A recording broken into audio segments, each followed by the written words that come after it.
Whoa! What do you know? It's another Betting Above the Rim college basketball today edition right here on SportsGrid. He is Joe Lisi, and I'm Kevin Walsh. Coach James Young out, scouring the landscape, finding talent, finding edges, finding angles. We're right here, though, handling it.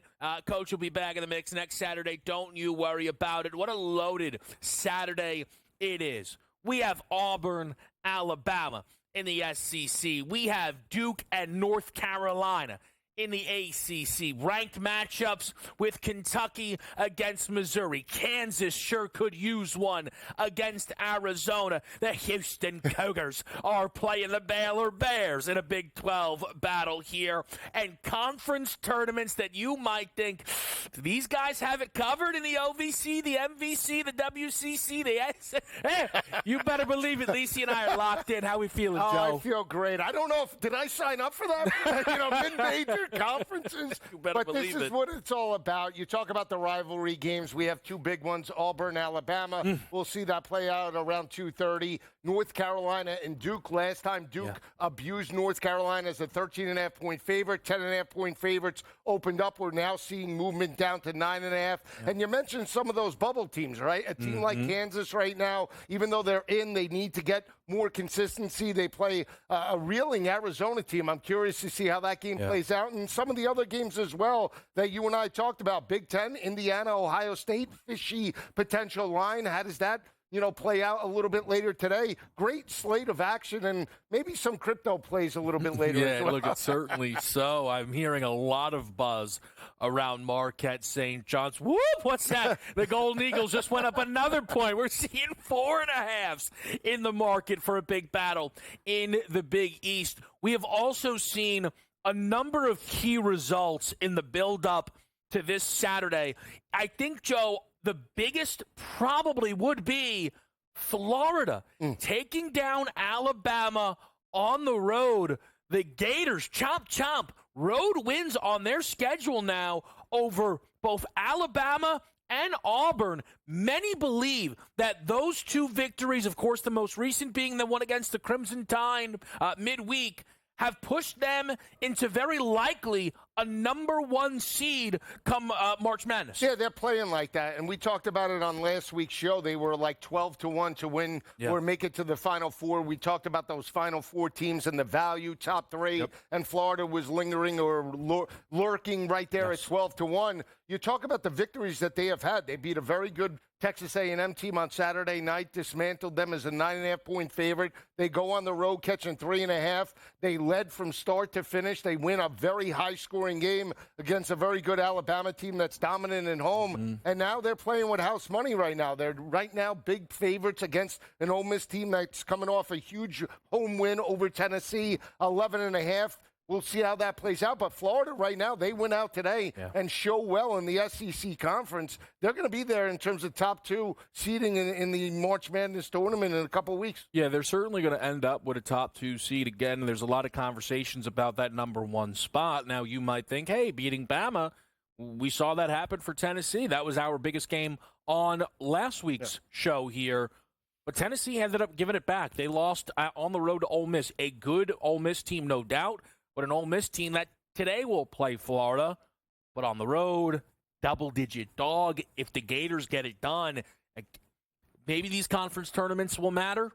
If you were to tell me one of Florida or Tennessee wins the SEC tournament, that's probably a separator, a difference maker. I'm not even sure Alabama really has the opportunity to kind of make those type of inroads. The other one-line drama is likely around the number one overall seed.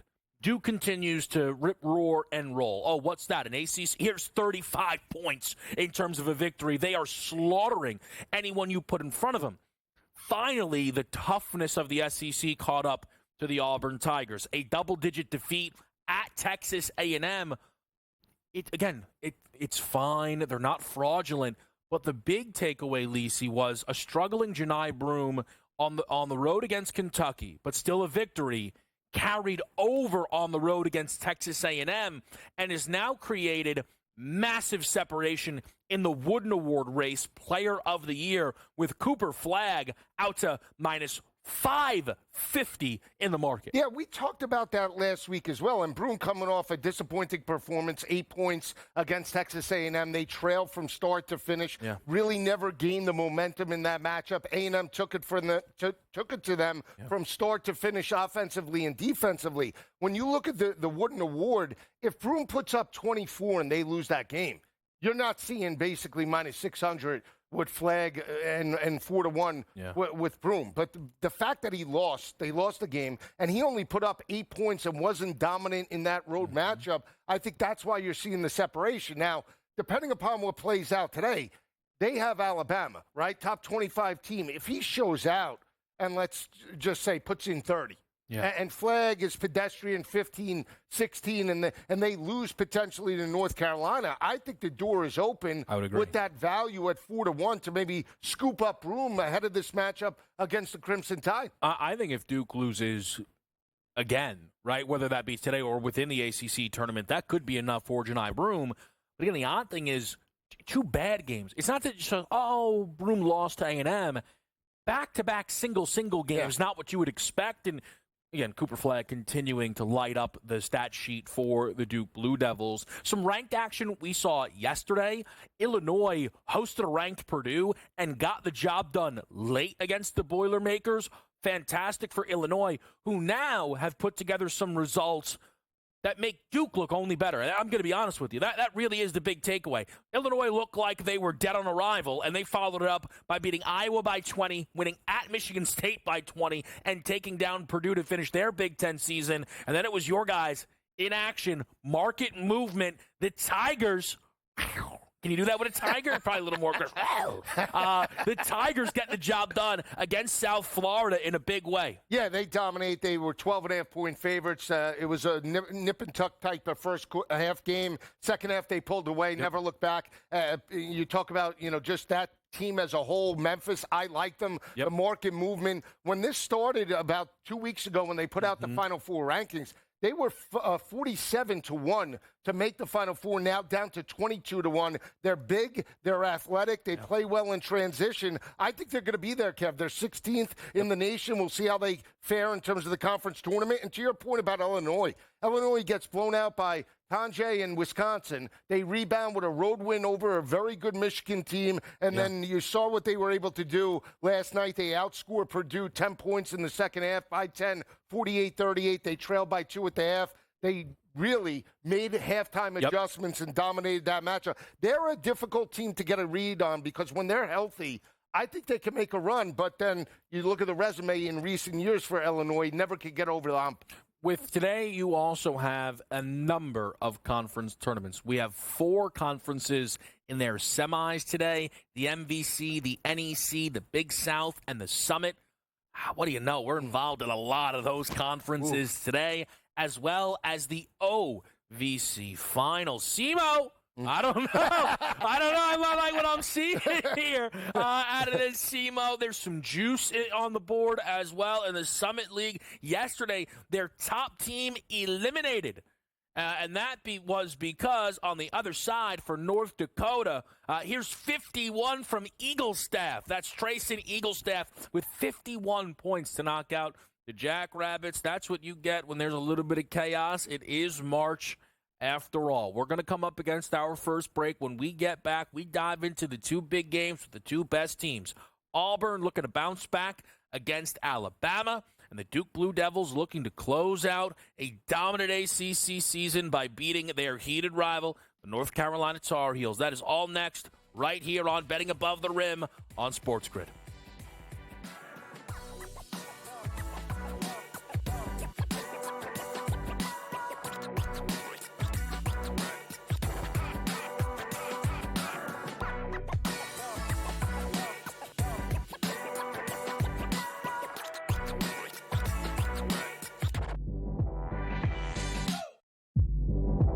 Philadelphia 76ers, they tried to play 2 different things. They tried to play contender, and they tried to play protect Joel Embiid. It wasn't doing Joel Embiid any good. And this goes back to what I've talked about numerous times on this network. Why did they let him play in the first place? Why was he on the Olympic team? I mean, we looked at it last year in the playoffs against the Knicks. The damn kid was on one leg. Betting above the rim. Only on SportsGrid. Anyone that's been to a sporting event, the atmosphere before a game, I think Game Time Decisions has that same exact atmosphere. This is our arena. This is what we do. There is going to be an energy to Game Time Decisions that you will feel night in and night out. The excitement you get when you lock your bets in, when you're figuring out what you want to do, we can zone in on the biggest games each night. I want this to be the place that people come to before the games start so they feel as ready as possible to lock in their cards. We are going to hit every single one of those markets that you need to know about. We're going to go through every single thing, and I've got a great team behind me that's going to help me get the job done. There is not going to be a better place, I promise you, than Game Time Decisions to get that new information, react to it, and be able to then bet accordingly. We will have everything at our disposal, and we will use that to our advantage. I'm Kevin Walsh. Tune into Game Time Decisions from 6 to 8 p.m. Eastern on SportsGrid. The two guys that can do it all. Too much electricity this morning. This is a good time. We're having a lot of fun. I had to do a triple take. Ka-ching! Why? Because of parity. I didn't mean to offend. Yeah, it's not going to happen. Load management is a dirty word. Let him rip. You know what? Circumstances provide the results. What? How do you do this once? Oh, Donnie, you got such a good show there. A network that is booming. The Early Line. Only on SportsGrid.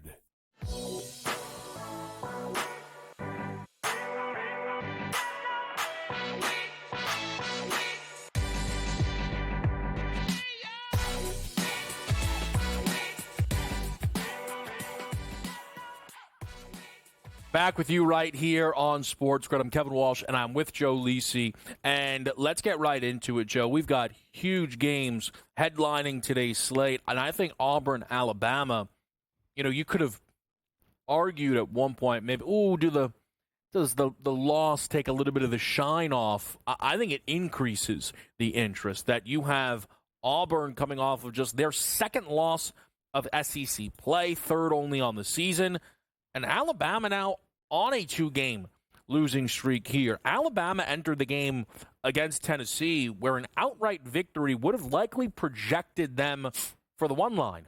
They lose at the buzzer. It happens. That's brutal.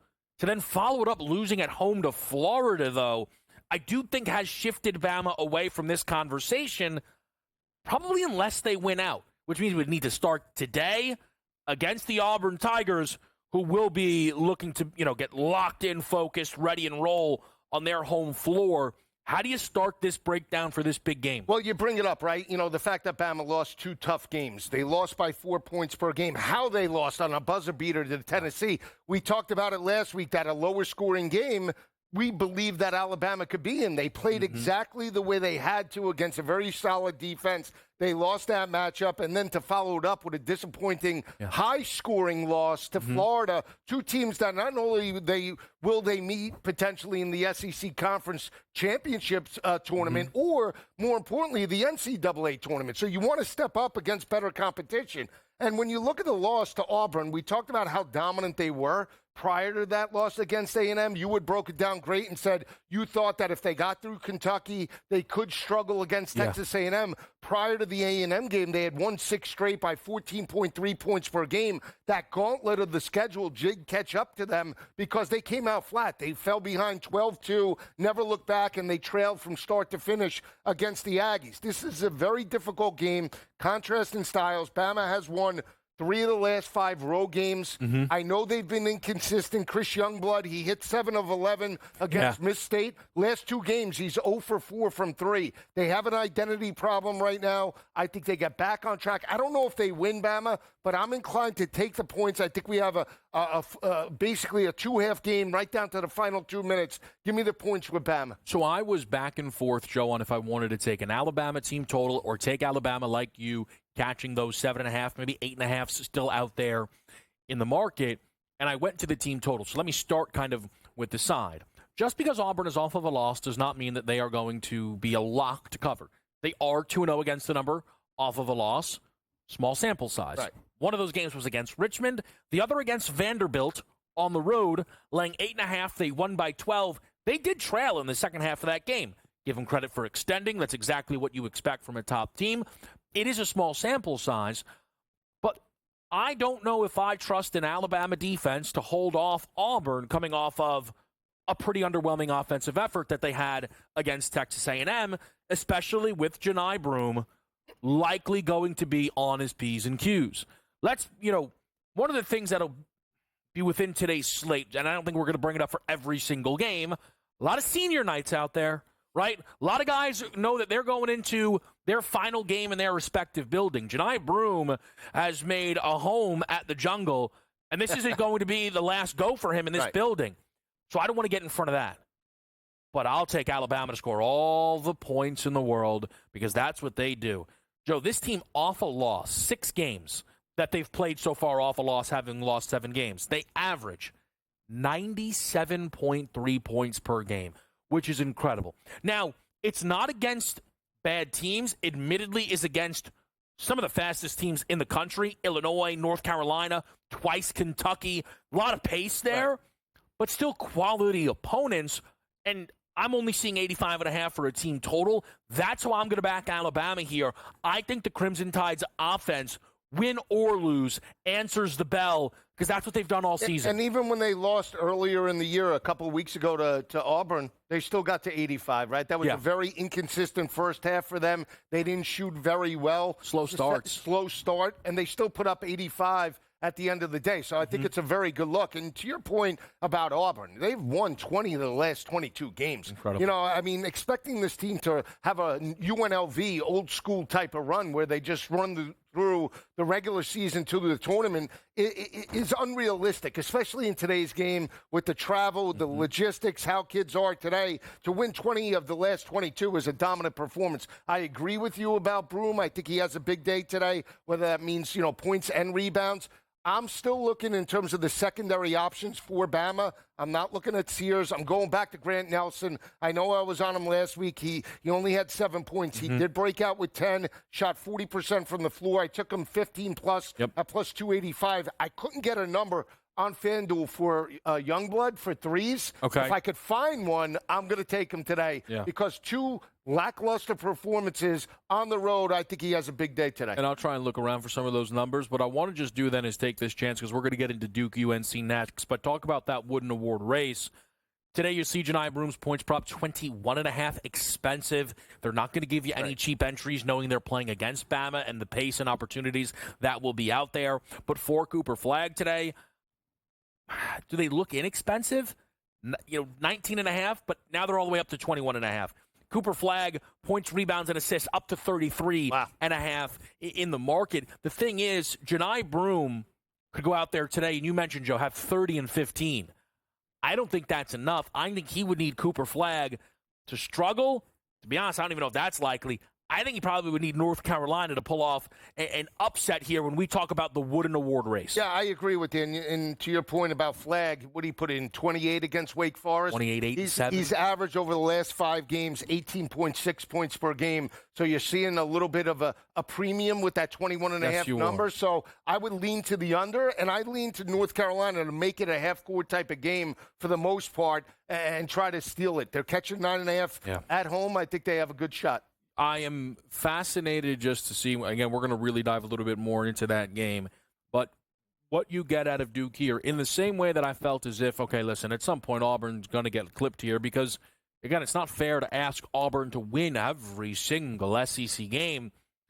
For Duke, there aren't as many tests. We know that, which is why it's good that they've been rolling teams, but this will be their toughest ACC test since they last lost to Clemson.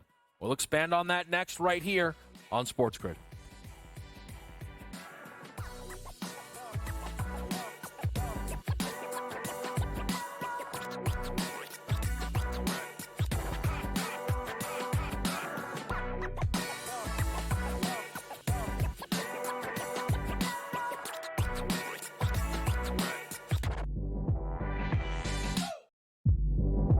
Philadelphia 76ers, they tried to play 2 different things. They tried to play contender, and they tried to play protect Joel Embiid.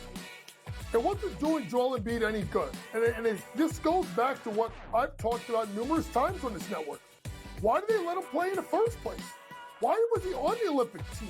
I mean, we looked at it last year in the playoffs against the Knicks. The damn kid was on one leg. Betting above the rim.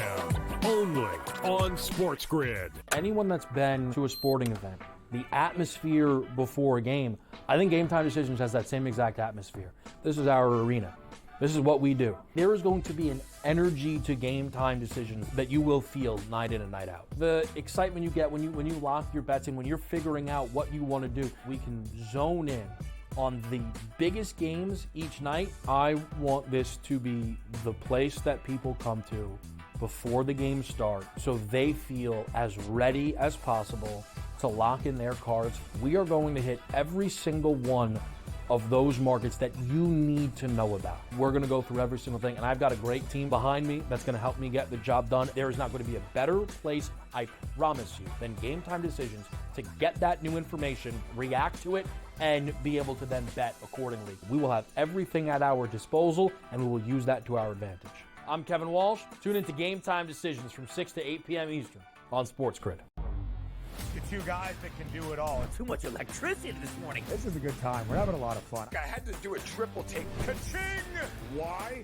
Because of parity. I didn't mean to offend. Yeah, it's not going to happen. Load management is a dirty word. Let him rip. You know what? Circumstances provide the results. What? How do you do this one? Oh, Donnie, you got such a good show there. A network that is booming. The Early Line. Only on SportsGrid.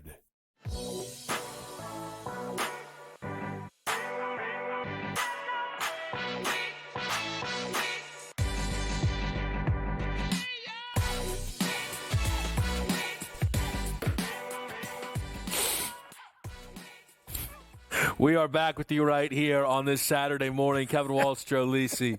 I'm telling you, these smiles are nothing but real. Man, I'm pretty sure one of our guys in the back just wondered if Marquette was in Chicago. And let me tell you this. There's a battle today between someone on the desk and someone in the back, and that just really edged that one direction for me. So we'll get to that game when we get there. Let's get into Duke, North Carolina, though. And here's what I thought was really interesting, Lisa, when I dove into this game. Since these teams last met, and you were right to point out, a dominant Duke victory at home, 87-70. They both only lost one game. I know. At Clemson. Yeah. So, to some degree, right, you have I don't want to say similar results because that's not right, but one team is 8-1, one is 7-1, and again, the losses are the same. Now, they don't look the same, right? Duke was more competitive, and again, Duke has just been absolutely drilling teams lately. So they deserve all the credit in the world, but this was an overnight 11.5 that in some spots is dropping down to 9.5. Yes, so it wouldn't shock me either way, right? This is one of these games, well, how could you go against Duke? They've won 7 straight by an average margin of victory of 33 points per game. Not 23, not 13, 33 points per game. They've won 5 of the last 6 road games by an average margin of victory of 23.2 points per game. But you have a very hot North Carolina team right now. You look at North Carolina, they've won 6 straight. They've won those games by an average margin of victory of 17.8 points per game. They've won their last 5 home games, Kev, by an average margin of 13 points per game. So they're consistently playing better at home.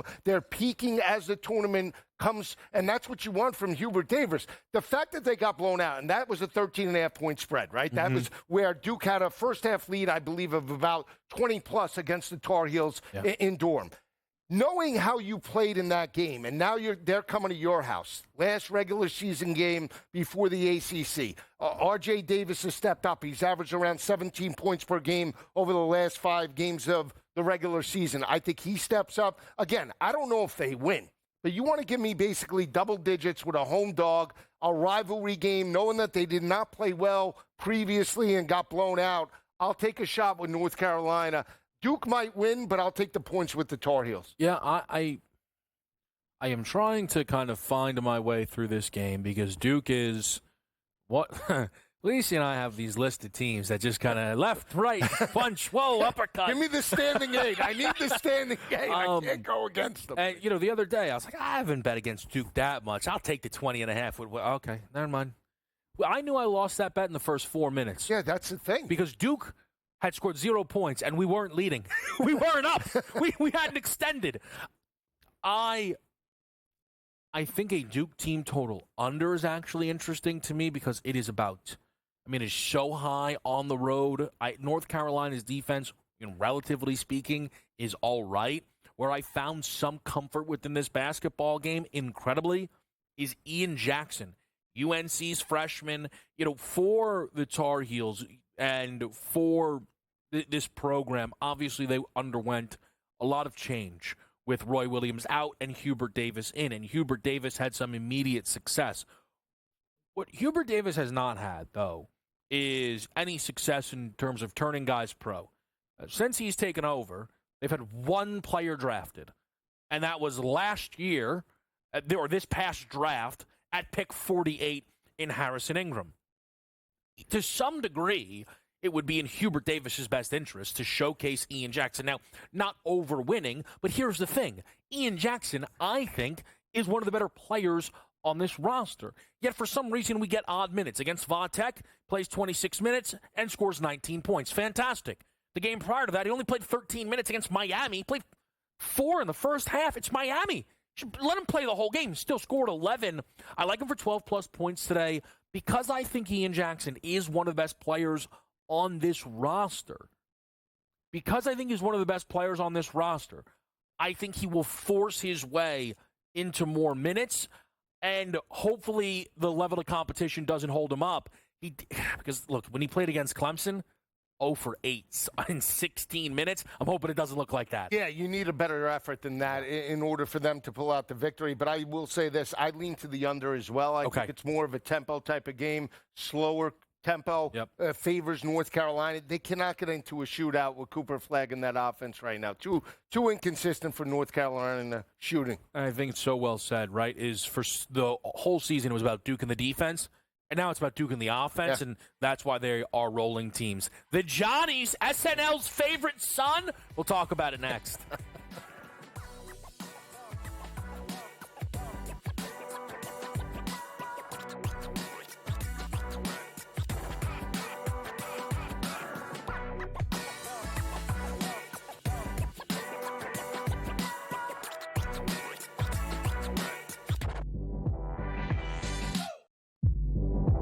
Philadelphia 76ers, they tried to play two different things. They tried to play contender, and they tried to play protect Joel Embiid. It wasn't doing Joel Embiid any good. And this goes back to what I've talked about numerous times on this network. Why did they let him play in the first place? Why was he on the Olympic team? I mean, we looked at it last year in the playoffs against the Knicks. The damn kid was on one leg. Betting above the rim. Only on SportsGrid. Anyone that's been to a sporting event, the atmosphere before a game, I think Game Time Decisions has that same exact atmosphere. This is our arena. This is what we do. There is going to be an energy to Game Time Decisions that you will feel night in and night out. The excitement you get when you lock your bets in, when you're figuring out what you want to do, we can zone in on the biggest games each night. I want this to be the place that people come to before the games start so they feel as ready as possible to lock in their cards. We are going to hit every single one of those markets that you need to know about. We're going to go through every single thing, and I've got a great team behind me that's going to help me get the job done. There is not going to be a better place, I promise you, than Game Time Decisions to get that new information, react to it, and be able to then bet accordingly. We will have everything at our disposal, and we will use that to our advantage. I'm Kevin Walsh. Tune into Game Time Decisions from 6 to 8 p.m. Eastern on SportsGrid. The two guys that can do it all. Too much electricity this morning. This is a good time. We're having a lot of fun. I had to do a triple take. Ka-ching! Why? Because of parity. I didn't mean to offend. Yeah, it's not going to happen. Load management is a dirty word. Let him rip. You know what? Circumstances provide the results. What? How do you do this one? Oh, Donnie, you got such a good show there. A network that is booming. The Early Line. Only on SportsGrid.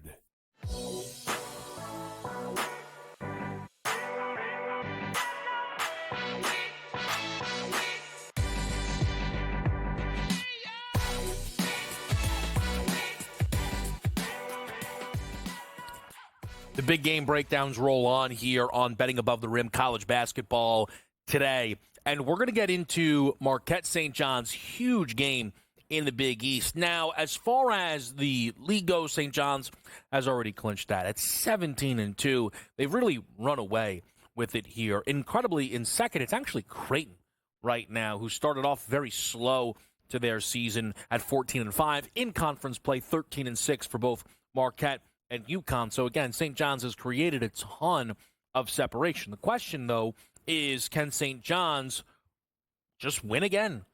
You know, we talk about occasionally kind of not just the team's wins, but look at the losses. And for St. John's, the losses this year are by 1, 3, 1, and 2. Pretty impressive. Now, the problem for St. John's, you know, let me just get out in front of this, okay? He's going to laugh at me, but it's just been St. John's has no chance to be a 1 seed, all right? I know they're 6th in the AP poll. I get it. It's not going to happen. Their metrics are not even close, and it is because St. John's has not played anywhere near the level of competition necessary in order to crack the 1 line. The only noteworthy team they played out of conference was Baylor. If you want to argue Georgia, you can. They lost that game. And then the Big East is having a very down season. It's just what it is. They've lost to Creighton. They have beaten Marquette and UConn twice. The results are great, but they are not world beater results. The only other team that ranks inside the top 35 in KenPom from the Big East is Marquette. So St. John's can win this game today by 30. Ain't getting on the 1 line.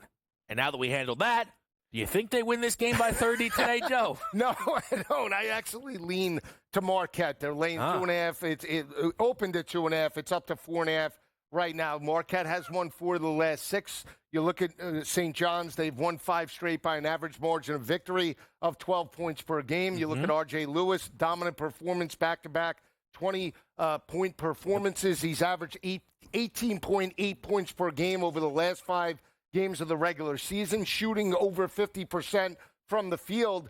This might be a first-half game for St. John's. In the second half, I do expect Marquette to pull away. I like the over. This is one of my better plays for the day. I think they sailed through the total. This total opened up at 141.5. We're seeing movement to the over, 144.5. Marquette over the last 10 games of the regular season has played a slower, more methodical tempo type of games. They've only averaged 138.9 points per game. We're seeing 6 points of premium. I think it's because it's the last regular season game. It's senior day. That carries in, I believe, as well. But I just think they need a better performance. I think they shoot, and knowing that they have a top 10 team coming into their building, I think we get points aplenty. I think St. John scores, too. This game could get into the high 150s. Yeah, look, I know that this is a game that you have really circled up here. I am someone who thinks Marquette gets the job done. If you look for St. John's, and again, this is not to say that the results are good, but so far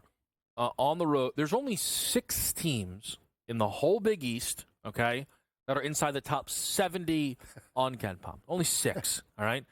They are 2-2 on the road against those teams. That's not bad. That's not bad, but they're not world beaters, right, when it comes to this spot here. So I would lean towards Marquette in this spot. It has been a climbing number throughout the day. Yeah, I was going to try and poke the bear with you. I said, let me look at some out-of-conference. Get Bryant, Delaware. Yeah, I said, I can't. I don't even have a leg to stand on. No, you know, they did beat UConn twice, and UConn's playing a lot better now than at the end of the year than they were at the start with Hurley and the crew. But you're right. The out-of-conference, the Baylor 1-point loss. I will say this, though. To have Rick Pitino do what he's done, and I know you're a little, maybe on the fence because of the Iona days. Well, no, we just got to not try and rewrite history about the Iona program, that's all. Because how we turned it around? Well, yeah, I mean, it's just ridiculous. I've never seen anything like I knew that, how we turned it. But here, okay, let me just put this but into... But it's great for St. John's in the city. Yes, it is. They didn't have that. 100%, I thought Lavin was going to be that guy, and unfortunately it didn't work out for St. John's with him. Yeah. The fact that Pitino, hometown guys, come in, there's the enthusiasm. People care about St. John's basketball. It's great. I just want to say, again, I don't care if you out there don't like the net. I'm not telling you I love net. But this is how they decide the seed lines. St. John's is 19th overall with a 3-4 record in quad one. They have no chance to be on the one line. None. But they're 6th in the AP poll. That means nothing. Absolutely nothing.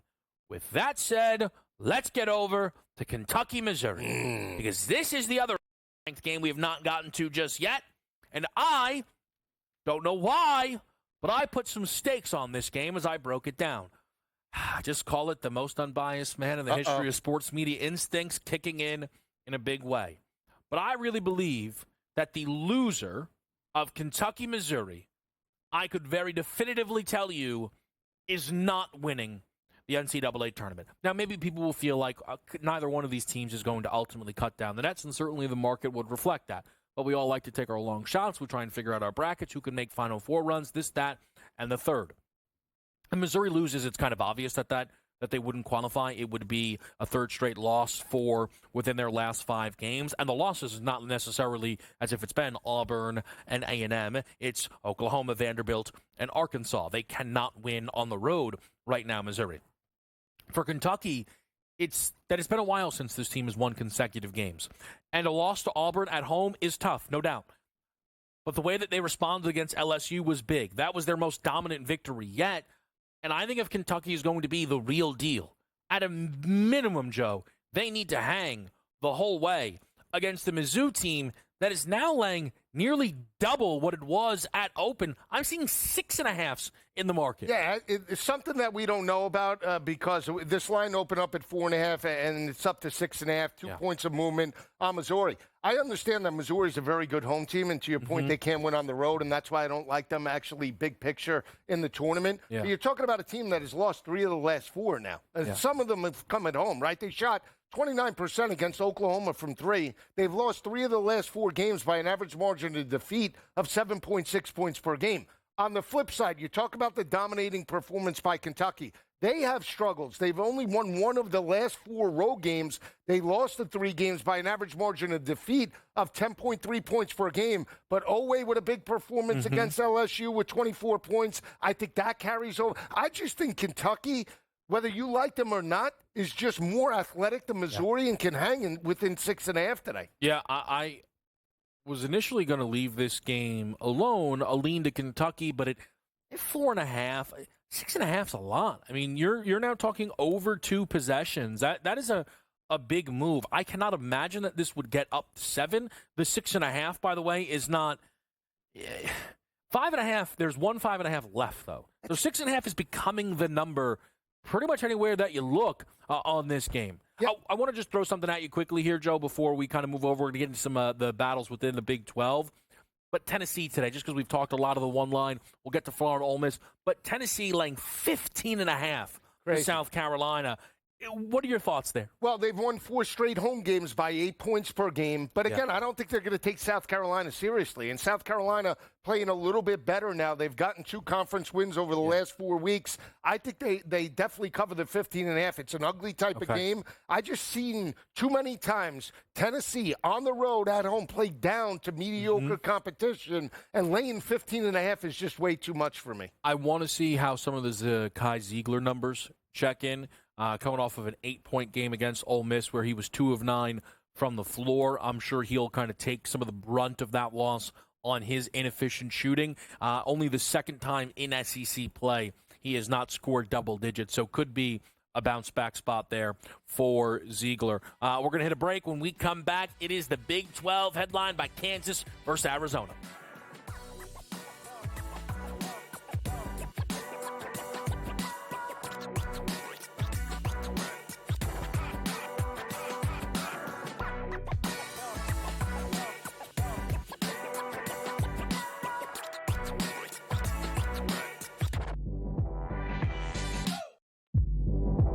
Philadelphia 76ers, they tried to play 2 different things. They tried to play contender, and they tried to play protect, control, and defense.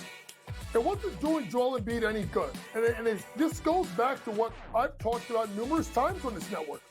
Why did they let him play in the first place? Why was he on the Olympic team? I mean, we looked at it last year in the playoffs against the Knicks. The damn kid was on one leg. Betting above the rim. Only on SportsGrid. Anyone that's been to a sporting event, the atmosphere before a game, I think Game Time Decisions has that same exact atmosphere. This is our arena.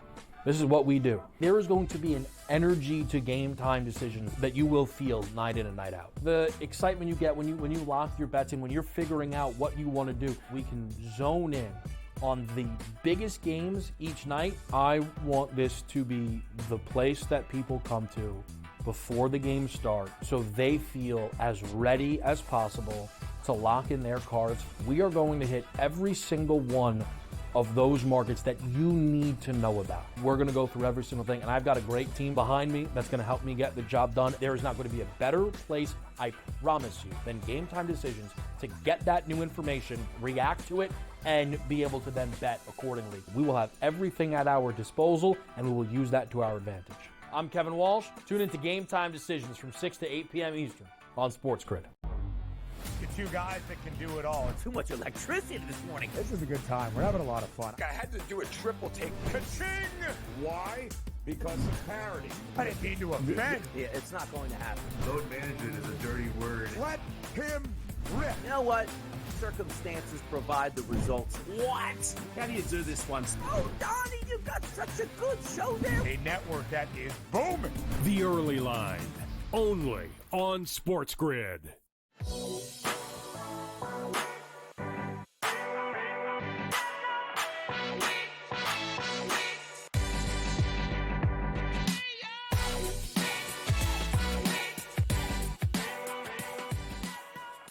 All right, we're back with you right here on SportsGrid. Joe Lisi and Kevin Walsh, and it's time to get into the Big 12 here.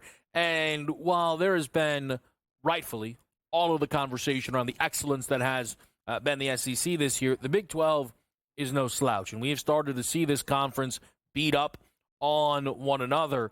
And on the wrong side of a number of those beatings, Joe, has been the Kansas Jayhawks. Let's call it what it is. Kansas, you know, they got smashed by BYU in disgusting fashion, right? They bounced back Oklahoma State, Colorado. The thought is, all right, they can handle it, their business against Texas Tech. Nope, they lose at home, which had a lot of people saying, wow, that's not good. That's not the Bill Self that I know. Can they get right next game? Well, you'd hate to have to go to Houston if you're looking to get right, and they ended up losing that game as well. Despite shooting better from the field, from three, and from the free throw line against Houston, they lost because they were out-rebounded and turned it over in a major way. Kansas now must stop the bleeding, and that is where I think Kansas has been great. It's not happened too much, but when Kansas has been at home and in desperate need of a victory, I believe they have found it. You look when they had lost 2 straight to Creighton and Missouri early season. They came home against NC State, laid 14.5, won by 15. At no point did NC State lead in that game. And that was an NC State team that was off to a nice little start early on in the season. You think about how they were not only they lost at Utah and drilled by BYU. They could not let anything slip up against Oklahoma State. I know they're bad. They won that basketball game by 32 points. And I feel as if we are here again, where Bill Self has to get his guys to step up. They absolutely must. And at -3.5, which is where I played it, I think Kansas will. I think they will lean on their elite defense. I think Caleb Love very likely will shoot his team out of this game, coming off of a performance where Arizona scored 113 against ASU. An offensive slip would not surprise me. I also think there was a lot that went into that rivalry game. We talked about that earlier on in the week when I believe it was during Game Time Decisions. I felt that Arizona State could stay inside a big 18.5, and they did just that. I think it's Kansas, Jayhawk Jamboree. I like the Jayhawks. Yeah, I'm on the other side. Oh, all right. And here's the thing. we might disagree. We have to disagree. It's early in the show. But Kansas, to me, has an identity problem, and we could talk it through. They've lost 4 of the last 6 by 10.3 points per game. You would look at Kansas and tell me if I'm wrong, right? At the start of the year with Bill Self and say, oh, on any given night, this team has the potential to score 80 or 90, right? With Dickinson in the middle and the playmakers at the guard position, they could step up on any given night. You look at the scores. They lose 65-59. Very good, one of the best defensive teams in terms of Houston. Now, they did cover that 9.5-point number on Wednesday, but they only put up 59 points. Texas Tech, they fail at home, lay in 3.5. They only put up 73. They beat Colorado 71-64. You used to think of Kansas as a higher scoring game, mid-80s on any given night. Now they're struggling. On the flip side, you have a team in terms of Arizona that has lost 4 of the last 7 games, right? Yeah. They've lost by an average margin of about 6.4 points per game. But I like Caleb Love. I like Arizona's athleticism. I agreed with you. I took the 18.5 with Arizona State rivalry game. It's very difficult to knock out an opponent by 20+, especially a rivalry. They picked it up in dominating fashion by trailing in the first half.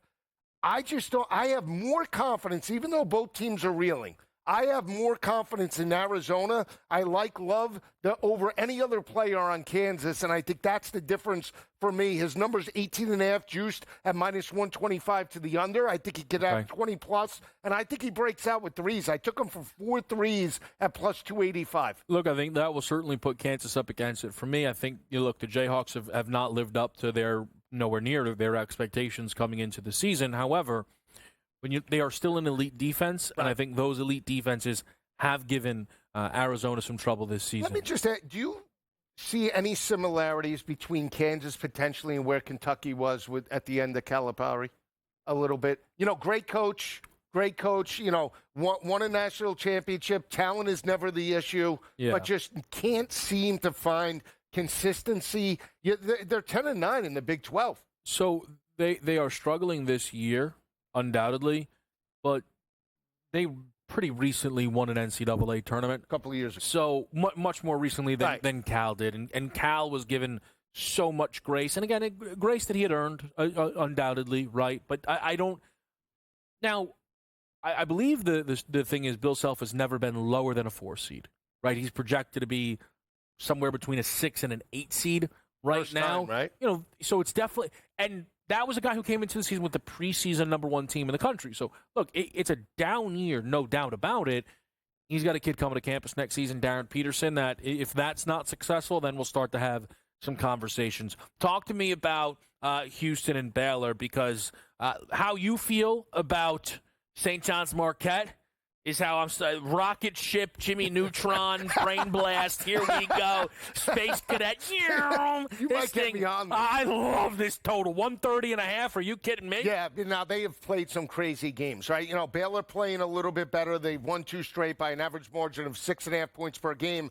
But you have a team in Houston right now, twofold. They've won 9 straight by an average margin of 9 points per game, but they're also 9-0 straight up in true road environments by an average margin of victory of 11.2 points per game. But then you see basically what I call a divergence, right? Houston's the much better team, but yet we saw this line as high as 7.5, and now on game day we're down 3 points. Something doesn't add up, even with all the tickets and the money on Houston. So I would lean to Baylor here, but you're going to get me in on this over, because I agree with you. I think if there's one team that can push tempo against Houston, it is Baylor. So, certain teams just match up well. We talk about it in college football. Same in college basketball. I'll take the over with Baylor, but I'm going to take the points. Yeah, so to me, this is a number that was at 7.5 and has dropped all the way down to 4.5. So that is noteworthy. Houston doesn't need the game, but Houston is also trying to make sure that their spot on the one line is secure, although I think it is, but they obviously don't want to have any room for slip-ups. They are still favorites here playing on the road at Baylor, but I think we get points relative to that low total at 130.5. We'll be right back with you here on SportsGrid.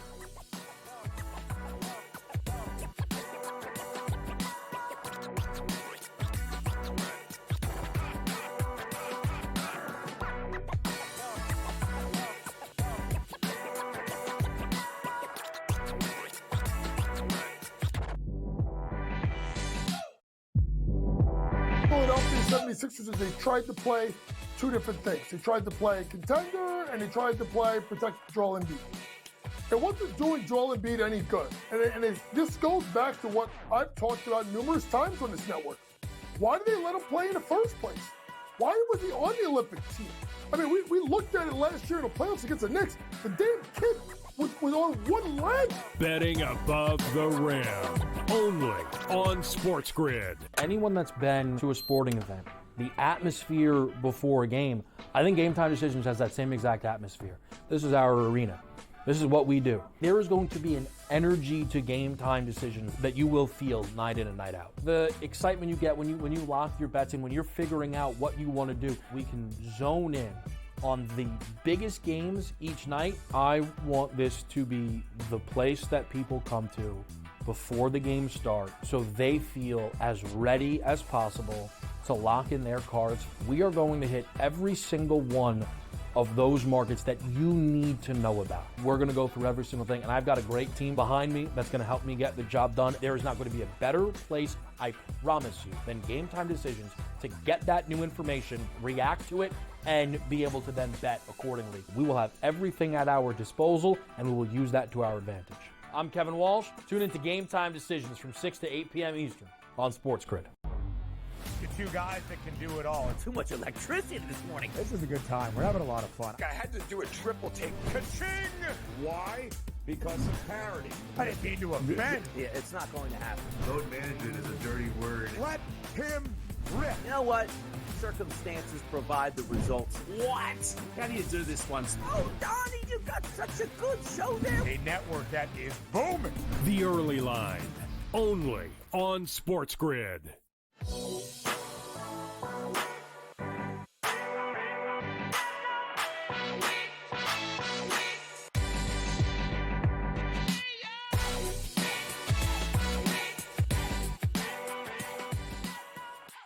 All right, back with you right here on SportsGrid. Plenty still to get to on this Saturday. We're going to have Mike DeCourcy, Fox Sports Sporting News bracketologist, join us in about 5 minutes, so make sure you stay right here, get his thoughts on all of the movement. Joe and I are going to get into the Big Ten, Maryland, Wisconsin. Some of those big teams are in action today. A late one, the old Pac-12 battle. It's USC, UCLA, now a Big Ten game. We will get to all of that, as well as those conference tournaments, OVC, MVC, NEC. We're going to summit, Lisa, I'm telling you, man. Stop with the NC. Too many C's. We'll CAA. There's a lot for us to get to, but I do want to button up the Big 12 here. We still got a few ranked games, Joe, including Iowa State in what looks to be another dropping number. I'm seeing now maybe 6.5 here across the board when we look at their spot going up against Kansas State. Iowa State on the road, a favorite. Do you think they could be in some trouble, though? I think they can, and I don't like the way they're playing right now. They've lost 3 of the last 4 by an average margin of defeat of 6 points per game. Only a 500 road team, 5-5 on the road this year. And you're talking about a team in Kansas State, Kev, that is 10-5 at home. I know they haven't lived up to expectations since they made that run a few years ago in terms of the NCAA tournament, but I like them at home today, catching points. I'm just not sold on Iowa State big picture. Too inconsistent for me, and when you can't win on the road and put teams away, that's always a problem. When you're laying more than 4.5, now you're laying 6.5 on the road against a conference opponent. I'm going to take the points with the Wildcats. So I have a lean that way. I'm not sure I'm going to ultimately get there. So K-State, if they wanted any chance to crack into this bubble, probably needs to win this game outright. Right. But Iowa State does need to stop the bleeding now a little bit. You know, you look at the Cyclones, and again, they lost to Houston while injured. All right. You go to Oklahoma State, though, you're supposed to bounce back. They lose that game outright. That's a 10.5-point favorite. Correct. Too. You get the job done against Arizona. It's like, all right, cool. Now in comes BYU. We'll get to the Cougars next. They're playing great basketball. I understand Iowa State battled all the way back. They were down 21 points at one point in that game at home. So Iowa State, to me, you know, kind of I talked about Kentucky, Missouri, when we're talking about the top of the country. If Iowa State is that, this needs to be a good spot that they get the job done. We'll see if it is. BYU, Joe, is a team for me. And if you don't want to get into this game, you can pick it up with Texas Tech, Arizona State if you want. But BYU is now right into the Florida territory. They scare me. Cowardice approach. I should be all over the Utah Utes. It should be use up, baby. Let's. BYU, again, they broke me by scoring 52 in the second half against West Virginia. I was counting the money already, taking a team total under in that basketball game. It was very impressive. To follow it up with the win at Iowa State was incredibly impressive. The Cougars are now looking like one of the very best offenses in the country.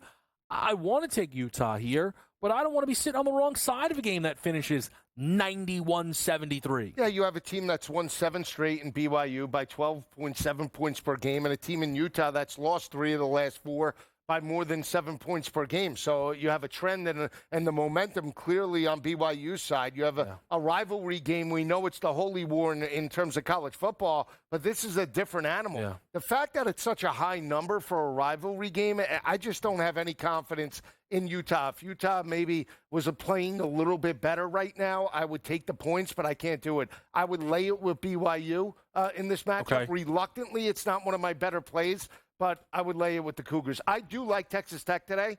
I'll just say this. Yeah. In terms of that matchup, Texas Tech has won 2 straight, playing much better. Last time these teams played, it was 111-106 in Lubbock. It was a very high-scoring game. But you have a team in Arizona State that has lost now 9 of the last 10 games by an average margin of defeat of 10.6 points per game. They're just coming off a rivalry game, right, where they lose by 13 as an 18.5-point home dog or road dog in that matchup. Yeah. I like Texas Tech laying the big number today. I think they smash Arizona State later tonight. I'm very interested in how the returnees look here efficiency-wise, right? We think about Chance McMillan, that first game back against Kansas, really struggled with it, was excellent and lit it up against Colorado. Darian Williams has come back, not been the smoothest of entries since. Can those guys find their rhythm on the road against Arizona State? That's a vulnerable opponent there, something that Texas Tech is going to need to have about them if they're going to make that run and win potentially a Big 12 conference tournament. Let's talk about Texas Tech, their seeding, these Big 12 teams, and all of it with Mike DeCourcy. That's next right here on SportsGrid.